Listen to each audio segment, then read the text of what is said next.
Welcome, warriors. This is the last October Awareness Survivor story. I'm truly blessed to have a woman who is a self-described, noisy, bossy breast cancer crusher with us today. Grab a tissue and listen in as my guest shares her breast cancer journey with us, along with some awesome warrior words. Let's rock. Does your past haunt you? Maybe you're in a storm that feels like it will never end. Are you fighting a battle that's rendering you hopeless? Maybe you feel like you're fighting alone, but your battle was not meant to be a solo endeavor. You were meant to be a warrior among warriors. My name is Heather, and I grew up thinking my battles were nobody's business, until I found myself in an abusive marriage and felt cut off from all avenues of help. In this podcast, you will hear warriors' words. They will tell you of their battles, both won and lost, their journeys, and their lessons learned along the way. But we don't stop there. These warriors will share how they have applied those lessons to go from warrior to survivor to thriver. Whether it's an abusive marriage, illness, mental health crisis, or any number of traumas this world dishes out, these warriors will use their words to help you find the beauty in your broken, move beyond your battles, and become the thriver God created you to be. Pick up your sword or boxing gloves and join the battle. Your words are powerful, my friends. Make them warrior words. Welcome back to the Warrior Words podcast. Noisy, bossy, compelling.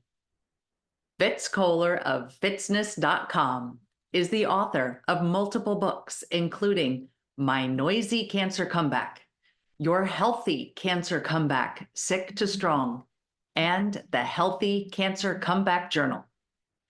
She's one of America's most exciting keynote speakers, a premier race announcer, a fitness innovator, and a bona fide cancer crusher.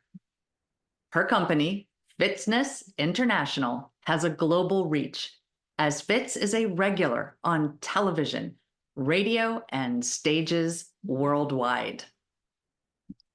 But before we get to hear Fitz's story, here is a review from Mandy of Frugal Living for Families. A needed show for so many. This show is so helpful to me, and I'm sure all women. Thank you for pouring into us and being willing to turn your pain into purpose for others. Thank you so much, Mandy. I love that phrase, turning pain into purpose. I think when we do that, we can truly help others. Would you like me to read your review on an upcoming episode? Please go to Apple Podcasts and leave a review for the show. Your comments and your star ratings help other people find the Warrior Words podcast, and it only takes a few minutes of your time, and it just helps so much. And then all month long, this is the last one, but all month long, I'm featuring my listings in my Ko-fi store that are pink and purple to stomp out breast cancer and stomp out domestic violence. You can find them at ko-fi.com/warriorwords/shop. And another option is the breast cancer awareness ribbon from Lila Rose. Not ribbon, it's a ribbon, and it's a hair clip. And it's from Lila Rose. It comes in 7 sizes, has a silver ribbon in the center, and it is surrounded by silver and pink beads. So those can be found at lilarose.com/RL2MSI. And this is an affiliate link. And both of those links, the Ko-fi shop and the Lila Rose link, will be in the show notes for you to click on. Now, on to the show. Hi, everyone. As you heard in the intro, we are blessed to have Fitz Koehler with us today. Fitz, welcome to the Warrior Words podcast, and thank you for joining us. I'm thrilled to be here, Heather. You're adorable, and I'm so glad you asked. Thank you. Oh, well, thank you for your time. It is much appreciated. And so we'll just dive right in. You are a self-proclaimed breast cancer crusher. And so that's what I'd like to learn more about today, your history with breast cancer and how you crushed it. Okay, well, in late December of 2018, I went in for a mammogram as I do every year, and it was crystal clear. Doctor said, "You're good, go home." And 6 weeks later, getting out of a shower at a race weekend, I just happened to rub my underboob. I had an itch and I found a lump. And doctors say it was about a grape-sized lump. I thought it was more like a bean, but either way, found a lump and instantly picked up my cell phone, which was on the bathroom counter. I always play music when I'm in the shower. So turned the music off, called the doctor, said, "I found a lump." They said, "Hey, can you come in tomorrow?" Because it was Thursday. And they said, "Can you come in tomorrow?" I said, "No, I'm running a race tomorrow." So, "Well, how about Monday?" And I said, "Sure." And so I did. And then within a week, I'd had the mammogram and then the ultrasound. And they said, "Yeah, that lump looks suspicious, but you also have several hard swollen lymph nodes we're concerned about," Yeah. which is when my waterworks started. That's when I really thought, "Oh God, it's bad and it's real." And then I had a biopsy the next day. And then I was told, "You do have breast cancer. It's already spread to your lymph nodes. It's running through you like wildfire, and we need to treat you urgently and aggressively." And so they did. My treatment went, uh, it was so fast. The whole process was warp speed, which I'm grateful for. Mhm. And I had 21 rounds of chemotherapy over the course of 15 months, Wow. 33 rounds of radiation, and some surgeries. And I'm very grateful to say I'm 5 years in remission. Wow. Awesome. Yeah, thank you. That is incredible. So we have some similarities in that regard. I went in December of 2019 Okay. after a clean mammogram and a clean ultrasound, and then ended up with a what is it, a biopsy with MRI, and I didn't actually get the news on New Year's Eve, but I knew the news on New Year's Eve because I called and heard the nurse gasp right before she told me she couldn't tell me anything. And so my response was, "You just did." Yeah. So, Oh my gosh. yes. That you telling me that makes me gasp. It's so interesting. I had a nurse recently call me. I had an appointment with my oncologist, follow-up stuff. I don't remember what tests I had, but she calls me and I answer. I have my earbuds, as we all are driving around with our earbuds in. And she goes, "Are you driving?" I said, "Yeah." She goes, "I need you to pull over." Oh. And so I thought, "Oh, damn it, here it comes." It's back, right? So I pull off. And she just was shooting the shit about whatever. She just was like, "You can't be driving while we're talking." I thought, "Are you kidding me?" You tell a recovered cancer patient to pull over, that pretty much means it's back and I'm dying. So Yeah. weird practice, but whatever. I wasn't dying. It wasn't back. Oh, yeah. And those phone calls and those extra tests are always scary. Always scary. Yeah. The first time I heard no evidence of disease was also in December, and that was December 2020, because I went through my treatment. All of my treatment was in 2020. I was in a chemo chair when the lockdowns came down. So I had been tested. I get, what was it? The PET scan. I had the PET scan done on December, I don't know, maybe it was 19th or something. And I got the phone call on December 23rd. And I said, "This is either going to be a really crappy Christmas or a really good one." And I heard no evidence of disease then. And that was, it was like the best Christmas ever. Yeah. Yeah. Well, you sit there at Christmas. For me, so at first I definitely thought I was dying for certain. I had no evidence. I just thought, "Oh my gosh, it's already spread to the lymph nodes. I'm definitely going to die." And I was fearful for my own life, but I was really more fearful of losing Ginger and Parker's life, my kids. That just bothered me so much. I was so devastated. And then when I finally met with my oncologist, he said, "No, we have a cure. We have a plan to cure you. You're just going to have to endure it." Okay.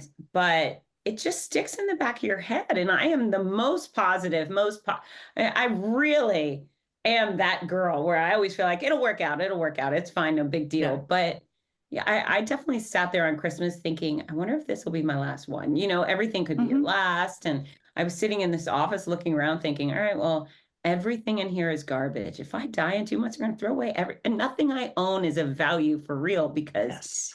it all just gets trashed if I'm dead. So anyways, it's very natural to have those macabre feelings. And I'm so Mhm. glad I'm beyond that for the most part.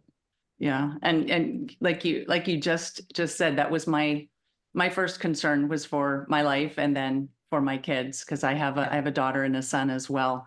And I'll never forget the look on my daughter's face when I told her, because Ah, she was a senior in high school.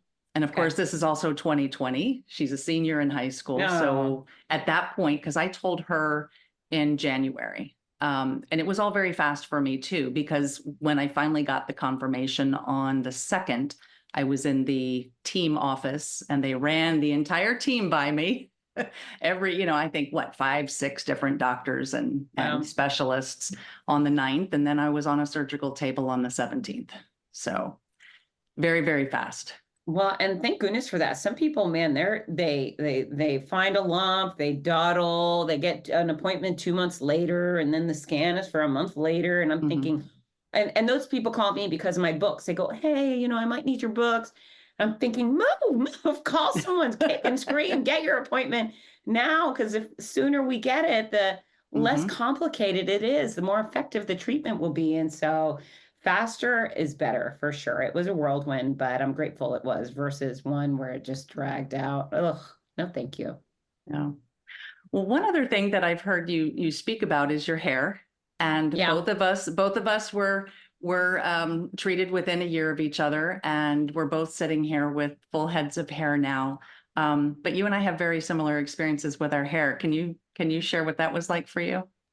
Well, it was hard. It was so interesting because people would say things like, "Oh, I know it's your trademark." And I would say, "No, my trademark is my big mouth, right? My big mouth, my compelling messages, my love for people. That's my trademark. My hair really isn't that." But I certainly did love my hair. And if I didn't, I would have shaved it. Like, who wants to deal with all of the effort that goes Yeah. into hair unless you really like having hair? And so mine started falling out. My doctor, what a wizard he is. I had to ask him, I said, how long will it take for my hair to start falling out? He goes, 11 days. And you know what?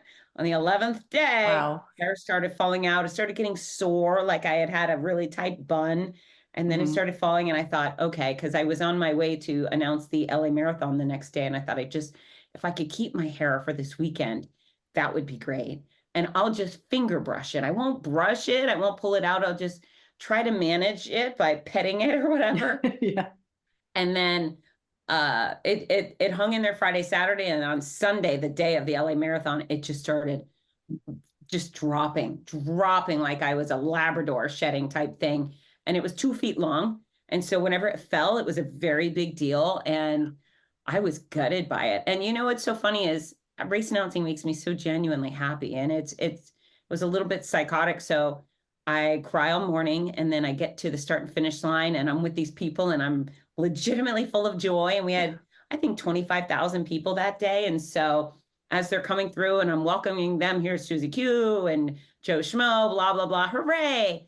But if I pulled off the microphone and my co-announcer, Rudy, started talking and I looked down, my black stage was just covered with blonde hair. It was everywhere. And Mm. it was devastating. It was really, so I was wearing sunglasses. And so he'd be talking in the microphone. I'd be boo-hoo crying. And then he'd step off the microphone and be like, hey, happy, happy, joy, joy. But I actually, if I hadn't promised my daughter that she asked me, she said, please let me be there when you shave your head. Okay. So if it wasn't for that promise, I would have had a barber or anyone with a razor come shave my head on that stage. It became unbearable. And it was really hard. I mean, I definitely did a lot of crying. And then I flew home, Delta Airlines, LAX to Atlanta and Gainesville the next day. And the plane was covered with my hair. It was Mm. Yeah. awful and it was embarrassing. And I don't really embarrass. I mean, I've done nothing wrong, but these two Right. girls um, next to me, and I had told them, I said, I'm so sorry. I just started chemo and my hair is falling out. They said, it's okay. They were so sweet. But I thought, no, this is not okay. It was everywhere. It was really appalling. And there was nothing I could do to keep it, like glue it to my head just for a time bit. But I came Yeah. right home from the airport.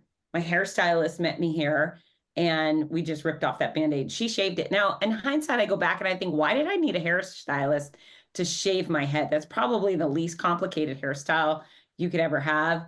And my best friend, my very best friend in the whole wide world, she has lymphoma right now. And so this weekend, her family shaved her head. And so I look back and I think, maybe I should have done that. Maybe I should have let my kids have the thing. But anyways, we just sat at the kitchen table and I covered my eyes like a coward and I cried and Kristen shaved my head. And then when it was all over, my son said, Mom, you look really cute bald. And I thought, okay, I can probably do this.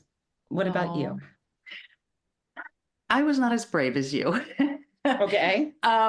So I had, well, the first thing I did was, so mine was almost as long as yours, waist length. And so I said, you know what? I have long, thick hair. Before chemo touches me, I'm going in and I'm going to cut it and donate it. And so that is very brave. That's super brave. Well, that's the only brave step. The rest of the story's coming. Okay. So I had it cut, and my daughter, my son, and my mother went with me. And this was before we really knew what was going on with COVID. And so the stylist said, "Look, you're a cancer patient. You come back after chemo starts and we'll shave your head for free, because that's what we do for cancer patients." And I thought, that was such a wonderful thing. And I was planning on coming back and doing that before they closed everything. And Right. so for me, it was somewhere between the first and second treatment, because I ended up with 4 chemo treatments and they were about 4 or 5 weeks apart. Oh, wow. And so it started falling out and I hid it from everybody. And I would wear what they're called, gaiters. I would wear the neck gaiters. I would wear them up here like a bandana. Mm-hmm. And so nobody knew how much was coming off at a time. And it actually wasn't until chemo was done, radiation was done, and I had like just a little bit left up top. And I kind of looked like, what is it, Gollum? In the Lord of the Rings movies, where he just has this little strings of hair on the top of his head. So you never shaved it? I never shaved it, because then they had closed all of the salons. So I'm like, well, I can't go in and have them do it for me. And I kept the gaiters on all the time. And, we couldn't leave the house. I couldn't go anywhere because of the COVID restrictions. So I was in my house all the time. And, because I'm immunocompromised and we didn't even know what it was, back in February, March and April when I'm going through all that. And so it wasn't till I was done with everything that my daughter was the one who shaved my head. She is the only one who has ever seen me bald. That's crazy, because that's why I'm not brave. But the trauma of watching it fall out is really grisly. Like the fact that for months you just watched your hair hit the ground. That's I don't know if it's brave or crazy, or I don't know what it is, but crazy. I needed it just done. It was ripping my heart out, but I thought, okay, just rip it off. Just let's go. Wow. That had to be really hard. What a challenging thing to do. Oof. Yeah, it was definitely challenging. And that was one thing that I had to let go of. And I sat and I remember sitting on the stairs of my townhouse talking to my mother and just saying, I have to literally, figuratively and literally let go of my hair, because I know it's going. Yeah. And it had always been a thing for me. It's always been long. It's always been, it just always has. So, but it took almost a year for it to start growing back. I was a little surprised that it took that long. Yeah. So mine, I had the 5 months of the really mean chemo, and then I switched to 10 months of a still mean, but lesser chemo. The secondary kind I had didn't take your hair. So I think it was early July, I finished the mean chemo. And then in late September, I started getting stubble back. And you know what is, I've always had long hair too, since I was wee. I mean, I just Yeah. always was a long haired girl. And I went through every hairdo. I mean, I'm sure you did too. And trying to figure out how to manage it. I knew I wasn't going to just let it sit on my head. So once was a full buzz cut type thing on the way in, I bleached it because I thought, well, at least that's fun. I'll bleach it and it'll be kind of cool. And it instantly worked because I never stopped traveling while I was sick. So, and I went through it from February night of 19 to May of 2020. So I had some of the COVID stuff too, but I never stopped traveling. I never wore a mask. I hugged everybody. I was just like, F it. I am not letting cancer screw with my life or whatever. And I never wore a wig because I just also thought, I'm not doing that. It's too hot and itchy, and I'm not going Yes, to they make are. myself uncomfortable. So forget that. But as I traveled around, I always had people look at me with their head would cocked to the side, like, oh, poor girl. And I Mm. still to this day have not worn a pink ribbon for myself. I don't wear the warrior shirt. I don't wear any of those things. I was just Fitz Koehler with no hair, but everybody knew. On the bright side, everybody was kind. People pick on Mhm. Americans all the time. We are the greatest. It was every person of every age, size, shape, culture, color. They were all desperate to try to be nice to me as I moved through the airports and about everybody was just we didn't even have to talk about cancer. They had my back and it was very, very special. But I also, it was those looks of pity. But when my hair came in and then I bleached it, I got Mm. on a plane and I didn't feel that same look of pity. People just kind of went about their business. And I sit in this row at the front of Delta Comfort. And so I'm on the window seat, and there's an older gentleman in the middle, and I don't know, a 40 something on the outside. And we start chit chatting. And the guy in the middle tells me what he does. He's a university president. I said, okay, and he said, well, what do you do? And as I go to open my mouth, the guy on the aisle seat, he goes, wait, let me guess. I thought, all right, well, this is interesting. Let's see how this goes. And so the middle guy saw me being nice to babies up in front. He goes, I think you're a nanny for those babies in first class. And I said, no, I just was nice to those babies. But then the guy on the outside, he goes, and I was flying to Los Angeles. And he goes, you're either in the business or you're in marketing or PR or something like that. He thought I looked cool. And I thought, okay, well, this is way better than just looking sick, right? Yeah. I was so skinny. I was a little skeleton, but that little buzz cut, bleach blonde hair, all of a sudden, I didn't look like a sick person anymore. I looked fun. And so that was interesting. And then I started kind of pointing it in the middle. I thought, well, this is silly fun. And what else am I going to do with it? Spiking it up. And then I was joking with my daughter and I said, I'm going to keep it spiked up until it's too tall for the gel to hold. And she goes, no, you're not. And I said, okay, game on. And so I called it the shark fin. And I kept it going up until it was at least 4 or 5 inches high. And it was just very fun. I mean, it was all very weird and hard to manage. Didn't you feel like trying to find anything that looked right Mhm. was a challenge? Yes, yes, because you just didn't know what to do with it when it was short. And I mean, yeah, I always know what to do with it when it's long. I can put it partially up like I have it now, put it in a ponytail, wear it down. There's a lot more options. And then when it's an inch or 2 inches, it's like, okay, now what do I do with it?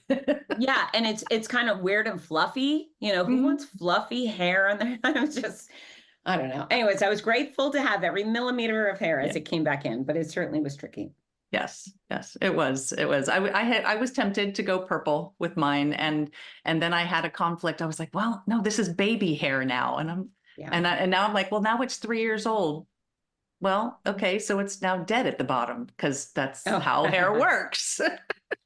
So I'm still considering. I'm like, well, okay, well, I'm in my 50s, but I could still be purple haired if I want to be. Well, I feel like half the country is right now. As you look around, half the country has purple hair. I thought about that too, but then I just thought, no, I'm a blonde. I'm a blonde. I'm a blonde. Yeah. So whatever. So I finally stopped bleaching it about a year ago. It was not healthy. And I just said, okay, let it let it fall where it may. And I like it. I like it better this way. So here we are with great hair, you and I, Heather. Great hair now. Yes. Fabulous hair.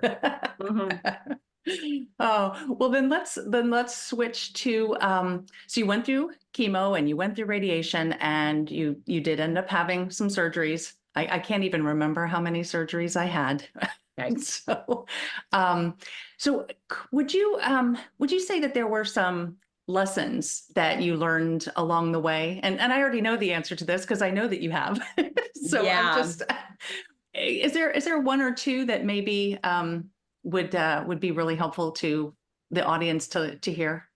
Yeah, I think the two most important are number one, perspective.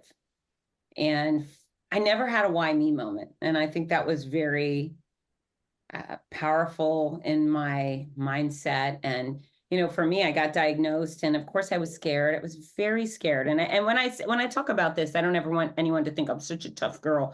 I cried every day. I cried every single day for at least 15 minutes. I would cry alone in my bathroom or alone in my car. It was just really stressful. But I would always consider the children with cancer and the babies with cancer. And so why would I ever say why me? Because why them? Those babies didn't do anything to brain cancer or leukemia or whatever it is they have. Mhm. So I never thought why me, even though I am a fitness expert who does almost everything right. And I'm a vegetarian and I don't smoke and I don't this or that. Never had to why me. If it could happen to them, it could happen to anybody. And so when things got hard, I would just revert back to that. I'd say, well, thank goodness I'm a grown up with cancer. And thank goodness it's not my kid with cancer. And so that really prevented me from basking in self-pity and grief. Was I sad? Was I scared? I was, but I would get it out and then I would get on with it. And so perspective has to always be there. Even if you're paralyzed from the waist down, okay, well, somebody else is paralyzed from the neck down. I mean, there's somebody on fire as we speak, you know, so somebody always has it worse, and perspective rules my world and makes everything better.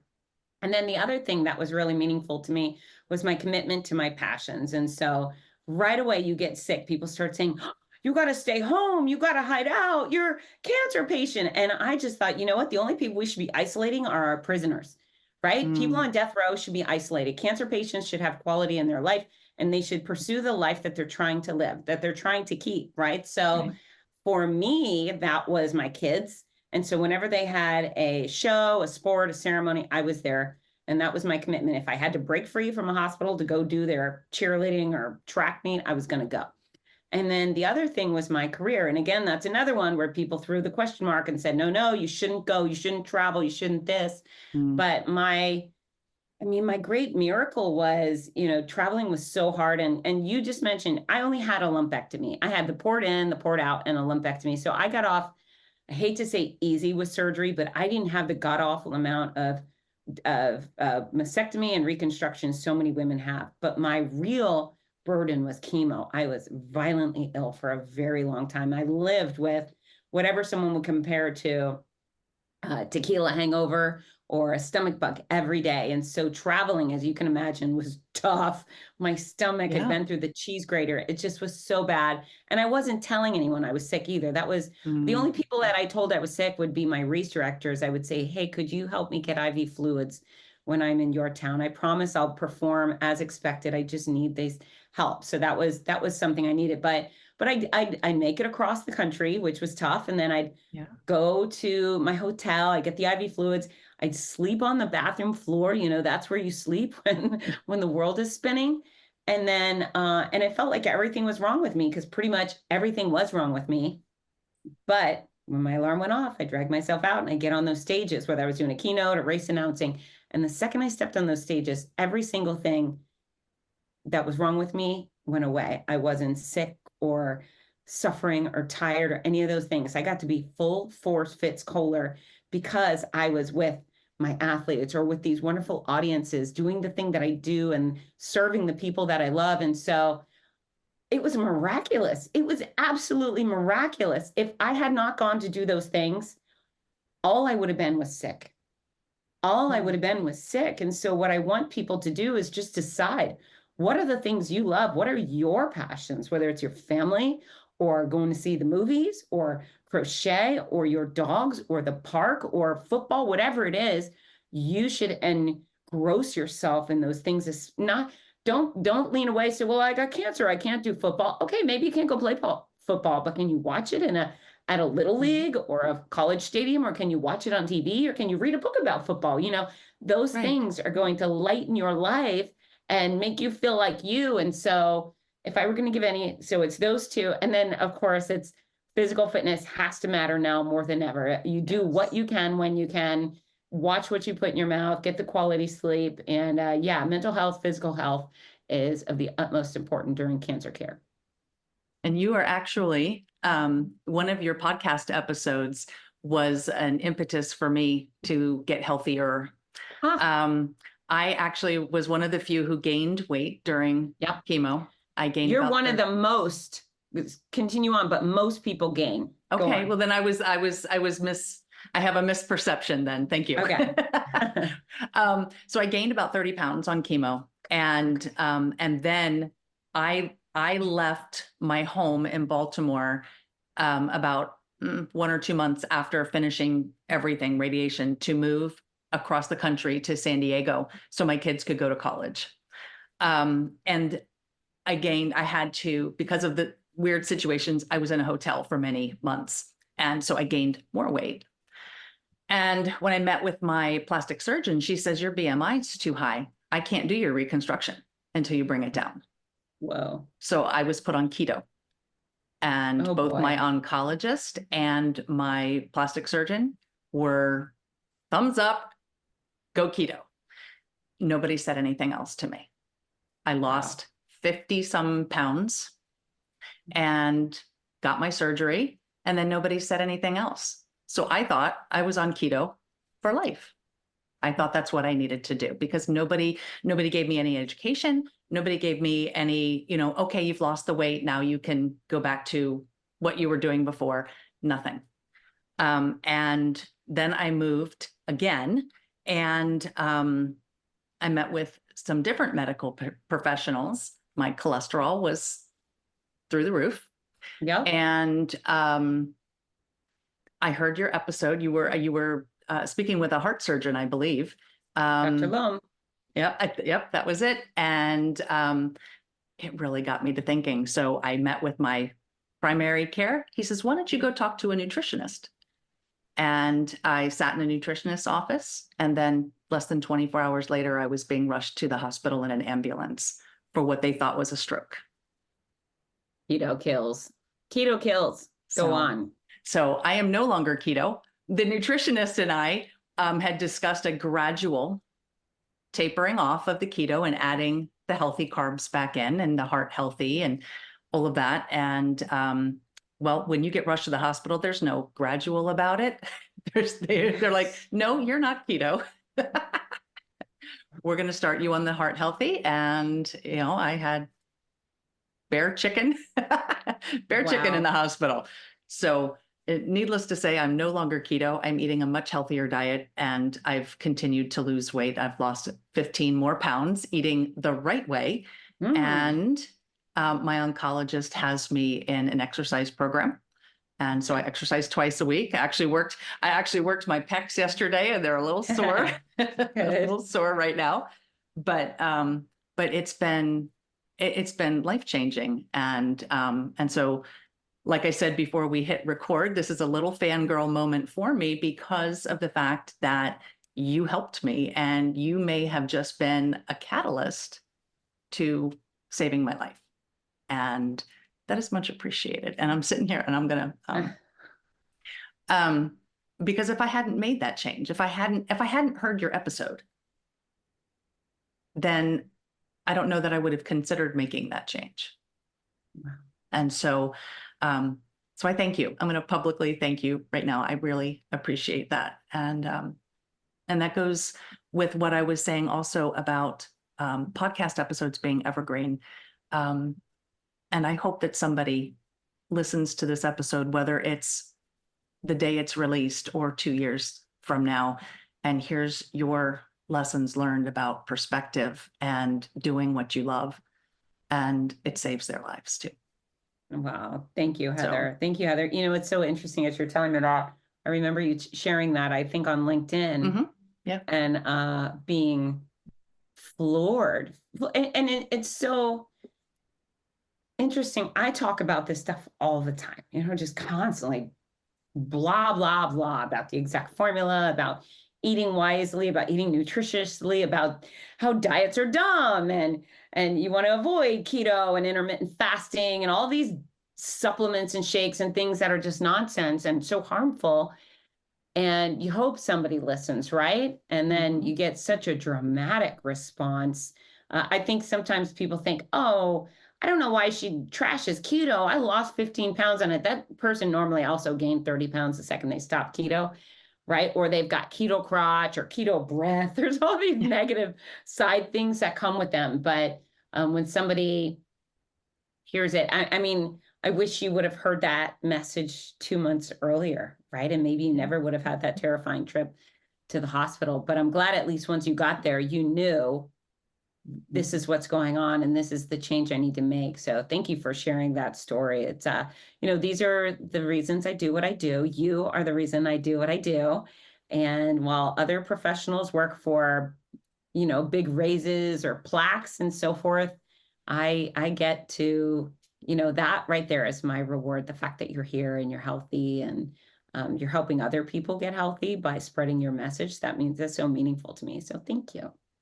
Well, much appreciated. Yeah. So, well, then let's move into that. Then you've mentioned your fitness program and your company is actually called Fitzness, and you've mentioned your races and your books. So would you share with everybody, because I know you were into fitness and you were a race. Is it a race caller or a race Announcer? Announcer. Yeah. You were doing that before your cancer diagnosis. That was something that you had been doing. So can you share what all of that is about? Because I know you do a lot more now.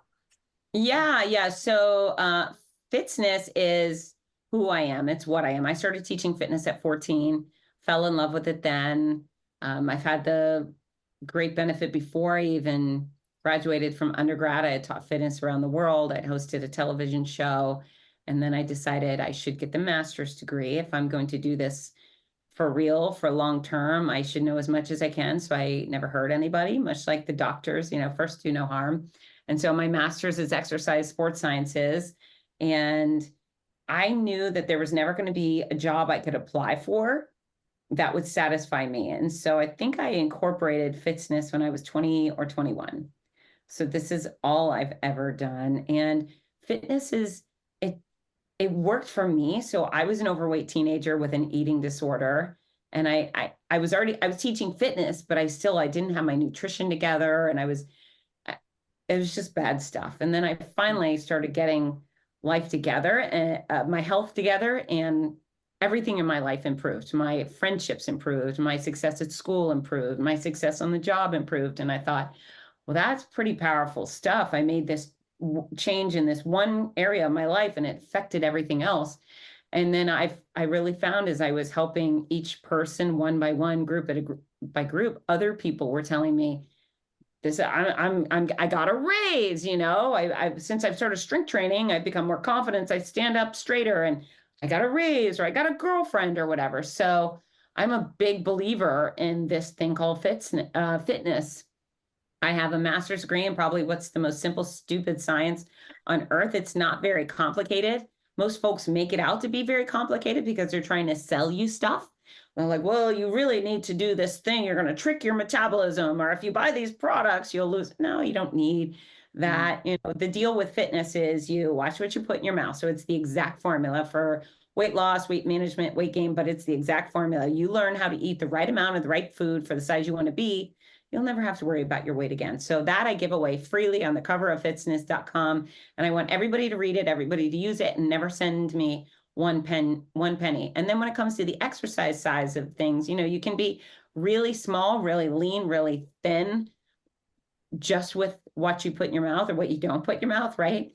But you can't be fit without exercise. And so fitness requires proficiency in strength, flexibility, cardio, respiratory endurance, and balance. And so those are 4 pillars of fitness that I encourage everybody to work on. You don't have to work on them like a maniac Olympian unless you want to, but you have to do something within each pillar to become truly fit, and then quality rest. And I always say, remove the cranky people. If you have a sour, toxic, horrible person in your life, get them out. You deserve better. You know, if someone's disrespecting you, they're just making your life worse, and you only get one. So Yeah. that's fitness.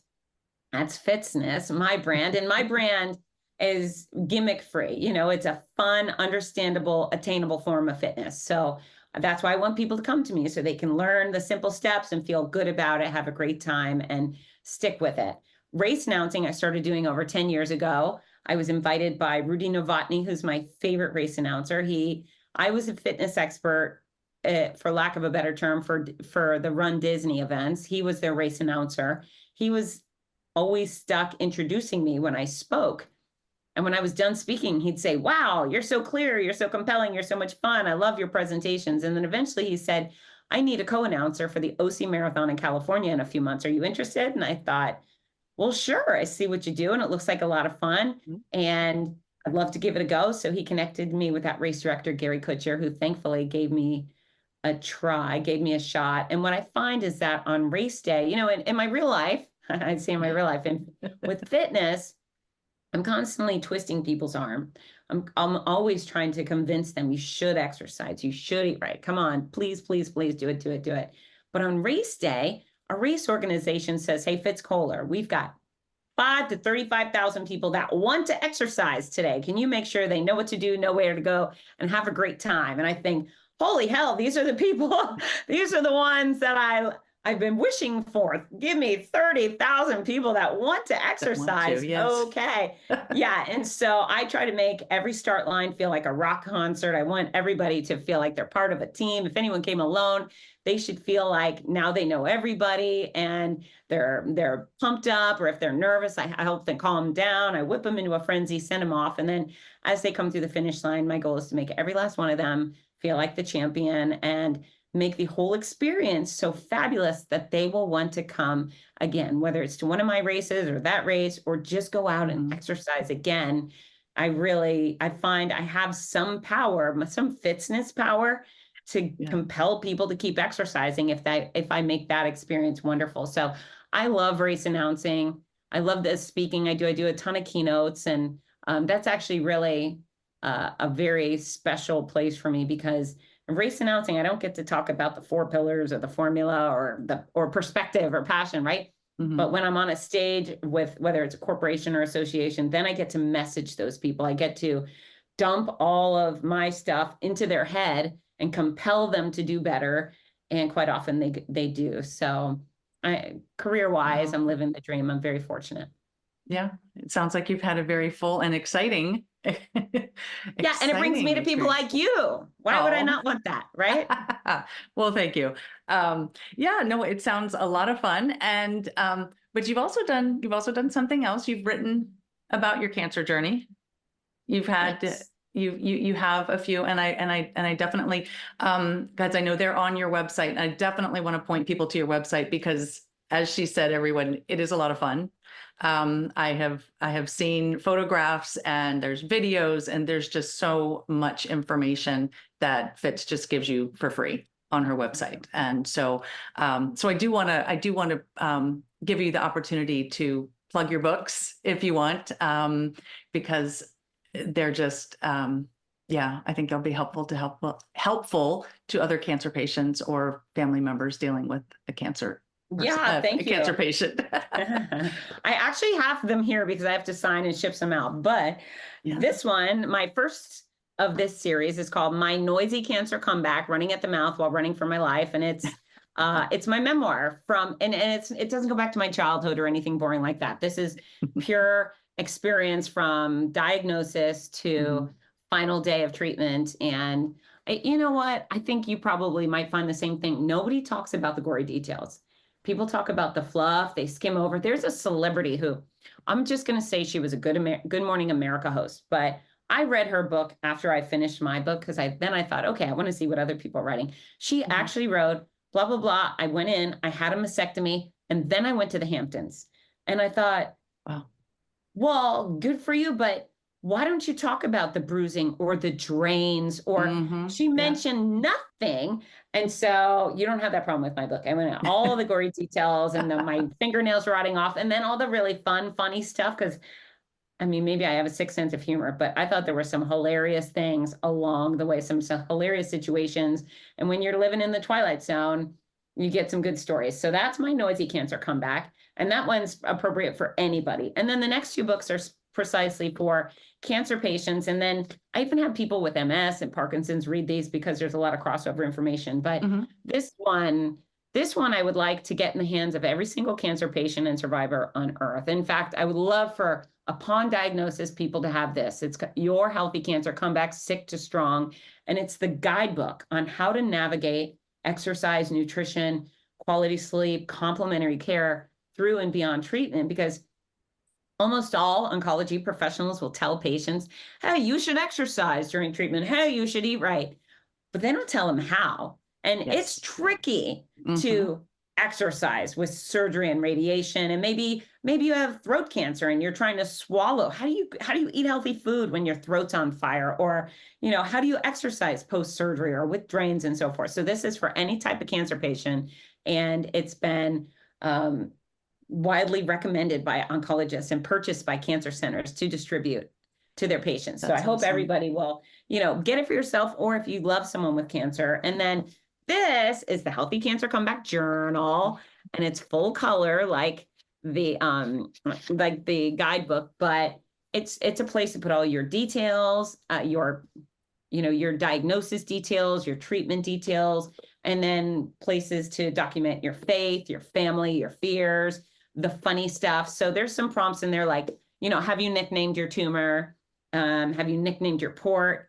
What celebrity do you look like bald? And then in the back, there's a daily journal where you put in your nutrition, your exercise, your sleep, so you can track your progress from sick to strong. So all of those are available wherever books are sold. But if you go to fitzness.com, I send them all out signed. I sign them all and I put them in beautiful packages with free gifts.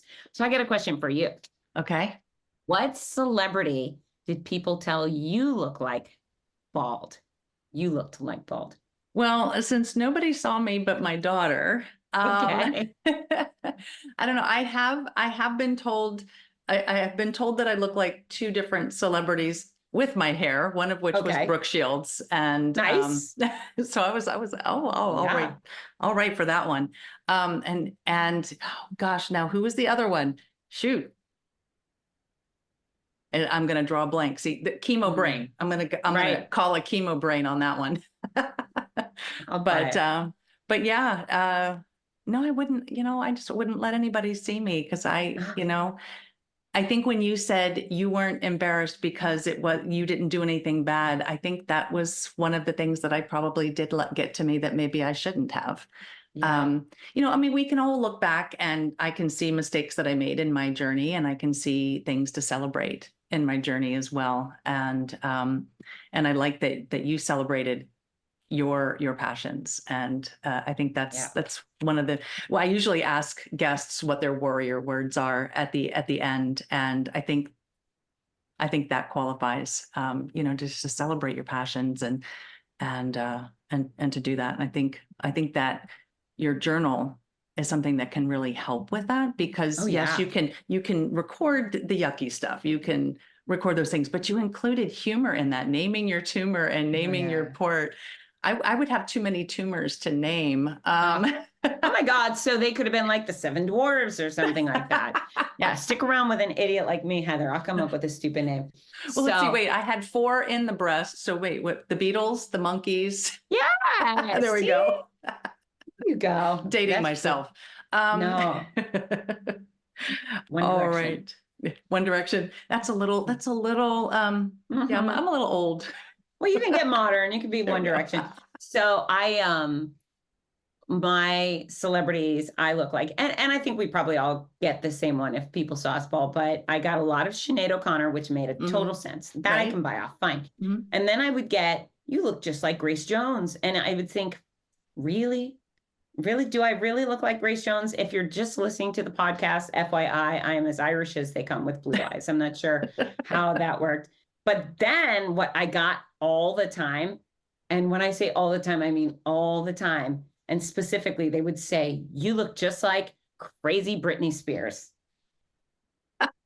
Over. That's right. and She did have over. she did have a shave her head moment, didn't she? Yeah, when she lost her mind with the paparazzi and she took an umbrella, she shaved her own head and she took an umbrella and tried to bash in a paparazzi's window in his car. And yeah, everybody's like, "You look just like crazy Britney Spears," which I thought was the best. That was a riot. And then my best friend called me noisy mannequin.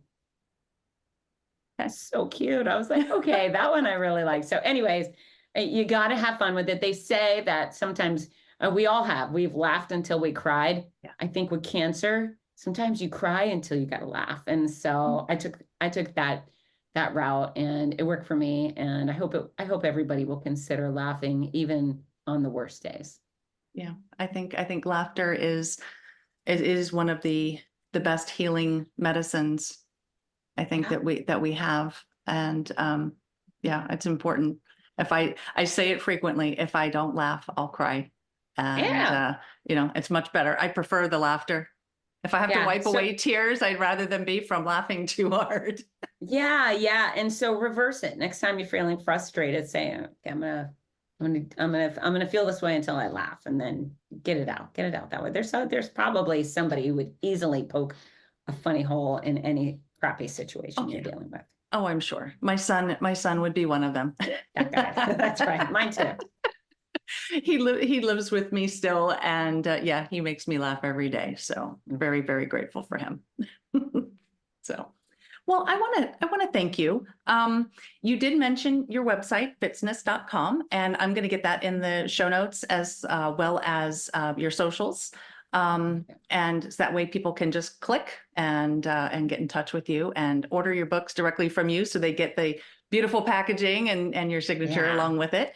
And I just want to thank you for giving your time today and sharing your story and giving us laughs and good advice and just a great message. I appreciate you and I appreciate your time. Wow, that's mutual. And I'm so glad you're done with keto. Me too. Yeah, I'm so happy you're cancer free. And, as they say, that's a club no one wants to be a part of, but here we are. And the membership is pretty awesome. So that is true. And that's a wonderful way to look at it. We don't want the club, but the membership is good. Yeah. It's very good. For sure. All right. Well, thank you again, Fitz. I appreciate your time. Bye, guys. Wow. What a way to end our October awareness series. All 4 of our guests this month offered incredible experiences and warrior words for us to apply to our lives. And I dare say that most of it can be applied to your life, whether you've dealt with cancer or not, whether you've dealt with domestic violence or not. I appreciate all of those warrior words, and especially all of my guests this month. In my intro, I mentioned that Fitz was noisy and bossy. But the other word she uses to describe herself is compelling. And I think that's the word that best applies to our conversation today. Fitz shared a compelling story about her life with cancer. But what I found equally or even more compelling were the lessons she shared with us. She mentioned perspective. Your entire outlook can change with a shift in your perspective. And when your outlook changes, you can impact your own health. This applies to cancer and other illnesses, but it also applies to your exercise, your job, marriage, your family, virtually anything. I remember talking with my surgeon right before my mastectomy, and I was admittedly feeling scared, nervous, apprehensive, all the things. And I asked her if my mood and how I felt about all of this could impact my prognosis. She looked me in the eyes and told me it could, without a doubt.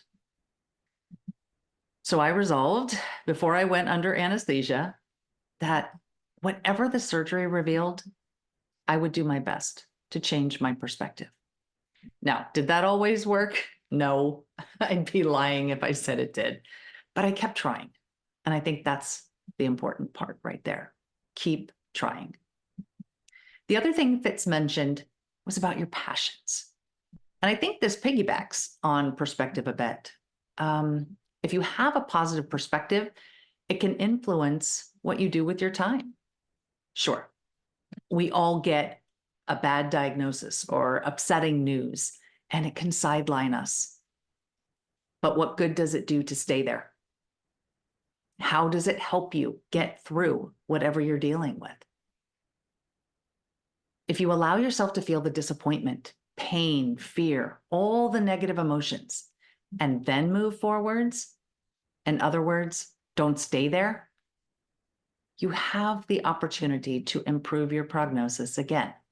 Now, I'm not a doctor, so it's not medical advice, but I feel confident in saying that continuing to do the things you love and are passionate about is more likely to bring about positive changes than wallowing in self-pity or those why me moments. When you are sidelined with painful or disappointing news, what's your passion that falls by the wayside? How can you shift your perspective in a way that allows you to feel the emotions, but not give them power over you? Specific to breast cancer and all cancers, don't give cancer that power. Be noisy, be bossy, crush cancer. Just something to think about this week. Until we meet again, armor up, fight the good fight, seek beauty, and make your words warrior words. God bless.